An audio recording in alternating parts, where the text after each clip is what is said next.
Assalamualaikum warahmatullahi wabarakatuh. Alhamdulillah bertemu lagi di channel Wawan Hitam. Jika saya memiliki plat logam, contoh aluminium, lalu saya menyinari dengan cahaya, kira-kira apa yang terjadi dengan hal yang biasa kita temui ini? Tentu saja mata kita akan melihat sinar pantul dari seberkas cahaya datang. Tetapi hal luar biasa terjadi dan mata kita tidak merespon atau tidak melihat hal itu. Apa? Yaitu elektron dari plat logam keluar. Wow, gejala keluarnya elektron dari permukaan logam ketika disinari ini kita kenal dengan efek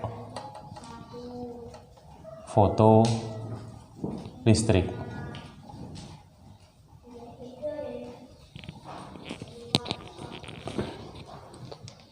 Nah, elektron yang keluar ini tidak terukur tentu saja. Jika banyak cahaya yang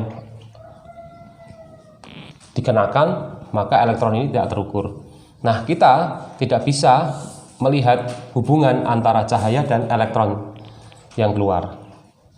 Oleh karena itu, kita membutuhkan setup alat yang dapat mempelajari sinar yang datang, lalu banyaknya elektron yang keluar. Karena itu, setup alat yang dibutuhkan semacam ini. Ini adalah tabung hampa udara tentu saja. Lalu di sini ada tegangan negatif, tegangan positif. Perhatikan. Lalu di sini ada ampere meter. Ini untuk mengukur arus tentu saja. Ampere meter. Nah, plat logam itu di sini letaknya. Di sini ada logam kedua untuk tempat tujuan dari elektron mengalir. Ini adalah plat logam. Nah, ini kita kenal dengan plat logam ini kita kenal dengan katoda, dan karena bermuatan negatif, dan plat logam ini kita kenal dengan anoda karena dia bermuatan positif. Jika sekarang cahaya tertentu kita sinar ke plat logam, maka tentu saja sekarang elektron akan keluar. Elektron keluar ini dia mau pergi kemana? Ternyata sekarang dia akan menuju ke anoda, plat anoda, karena dia bermuatan positif. Nah, oke, berarti setup alat ini akan dapat sekarang melihat hubungan. Kita akan mengganti beberapa cahaya dan kita akan melihat hubungan elektron yang keluar. Nah, elektron yang keluar ini akan menempel di anoda dan berikutnya akan terukur sebagai arus. Ya, dia akan mengalir. Nah, hal yang menarik itu adalah bagaimana bisa elektron ini keluar hanya karena disinari. Oke, kita akan coba untuk melihat jenis cahayanya sekarang. Permasalahan ini, efek fotolistrik ini atau gejala efek fotolistrik ini ternyata menarik karena tidak semua cahaya, ini adalah cahaya merah 620 nanometer panjang gelombangnya, dikenakan, dan apa yang terjadi? Elektron tidak keluar. Elektron tidak keluar dideteksi dari I sama dengan 0. Perhatikan, untuk cahaya merah intensitas cahaya dinaikkan, ditunggu, I tetap 0. Intensitas dinaikkan lagi, intensitas cahaya merah ternyata I tetap 0. Nah, lalu diganti cahayanya, yaitu warna hijau. Cahaya warna hijau diberikan dengan intensitas awal rendah, ternyata elektron keluar dan menuju ke anoda.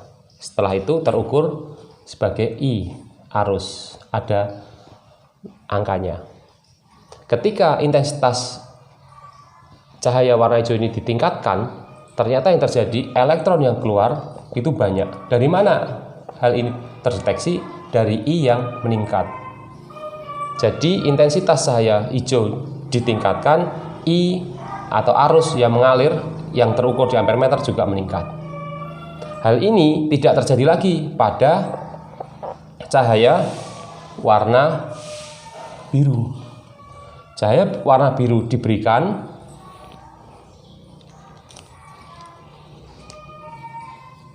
ternyata I sama dengan 0. Intensitas ditingkatkan, I sama dengan 0. Ditingkatkan lagi, I sama dengan 0. Loh, padahal pada saat gejala efek fotolistrik ini muncul, berkembang teori gelombang yang mengatakan bahwa intensitas cahaya dinaikkan, maka energi itu meningkat. Jika kita berpikiran bahwa energi itu meningkat dengan intensitas cahaya yang dinaikkan, maka elektron ini yang terikat di dalam inti atom harusnya dia keluar ketika intensitas kita naikkan. Ternyata gejala efek fotolistrik ini tidak mengungkap hal itu. Dengan intensitas kecil warna hijau dia keluar, dengan intensitas besar warna biru dan merah tidak keluar elektron. Nah, kebuntuan muncul. Lalu seperti apa penjelasannya? Nah, Albert Einstein itu mengeluarkan teori namanya teori fotoelektrik. Teori ini sebenarnya dibangun berdasarkan hipotesis Planck.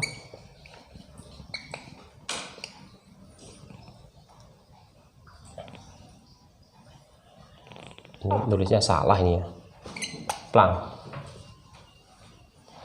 Di mana Planck mengatakan bahwa getaran molekul itu dapat mengeluarkan radiasi energi. Dapat mengeluarkan radiasi. Jadi benda yang molekulnya bergetar itu dapat memancarkan radiasi energi. Besarnya adalah H adalah konstanta Planck dikali dengan frekuensi. H itu 6,63 dikali 10 pangkat minus 39 Joule per second. Einstein juga menerapkan hipotesis ini sebenarnya kepada cahaya ini. Dia mengatakan bahwa cahaya itu juga memiliki energi karena dia juga punya frekuensi tertentu. Nah, energi-energi dalam cahaya ini dikenal sebagai kuanta atau berbentuk kuanta yang dikenal dengan nama foton. Ya, kuanta-kuanta energi itu diberi nama foton. Besarnya tentu saja sama dengan hipotesis Planck bahwa energi foton, sekarang ya saya sebut dengan energi foton atau cahaya, energi cahaya itu adalah H konstanta Planck dikali frekuensinya. Perhatikan, tadi saya katakan bahwa biru 400 nanometer ini panjang gelombang. 400 nanometer panjang gelombang. Sedangkan energi oleh Einstein disebutkan adalah frekuensi. Ini satuannya Hertz, ini satuannya Joule. Nah, oleh karena itu perhatikan persamaan ini.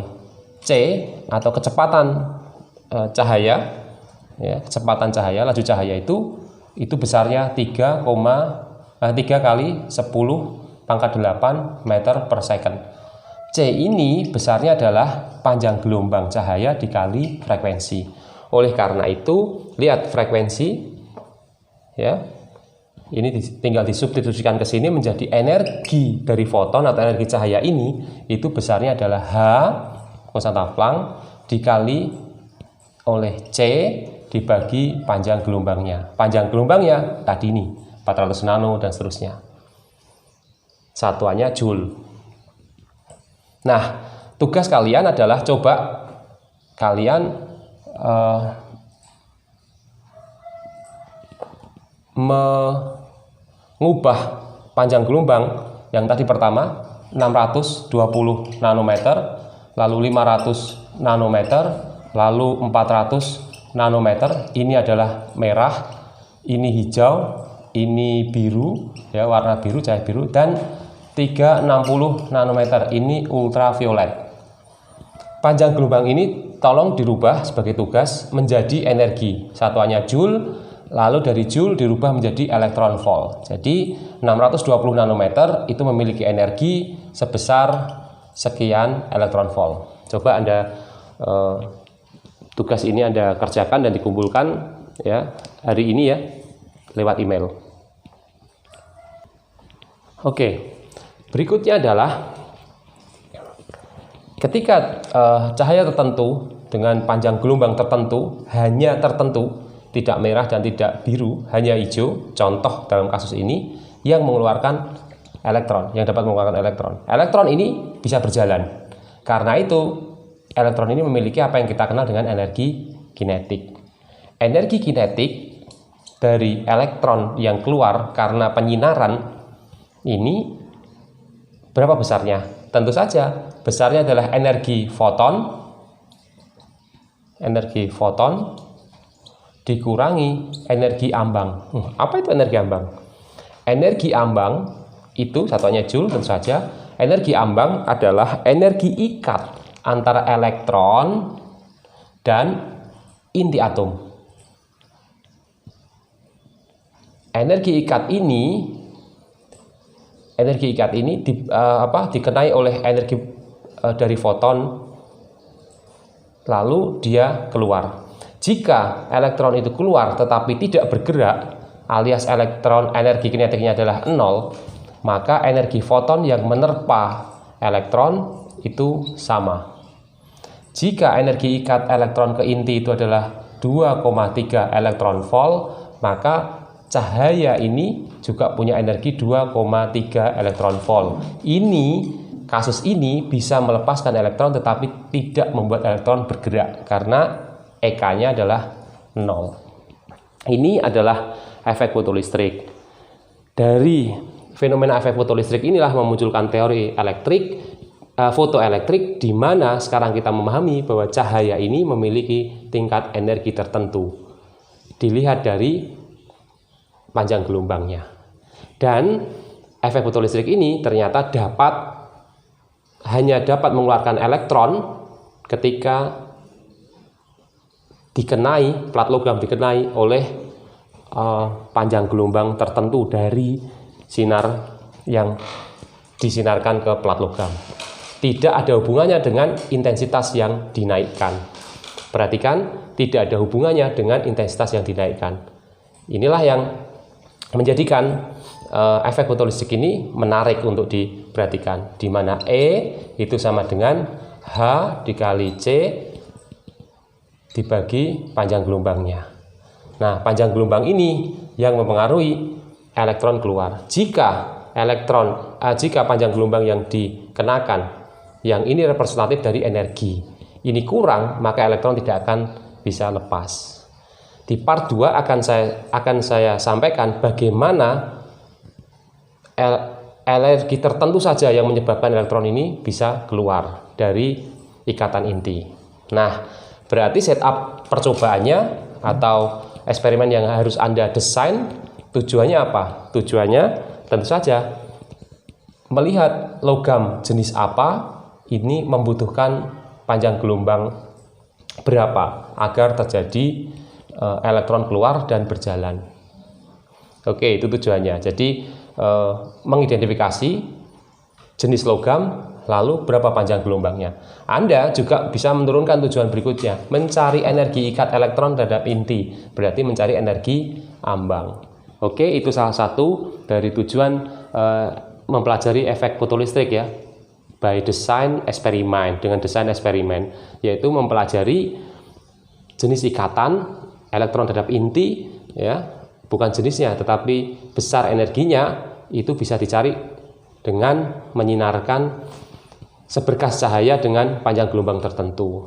Oke, di part 2 kita akan ketemu penjelasan bagaimana elektron hanya pada saat dikenai energi yang tepat, yaitu tepat ya 2,3 elektron volt ikatannya, lalu kena 2,3 elektron volt dia baru bisa keluar.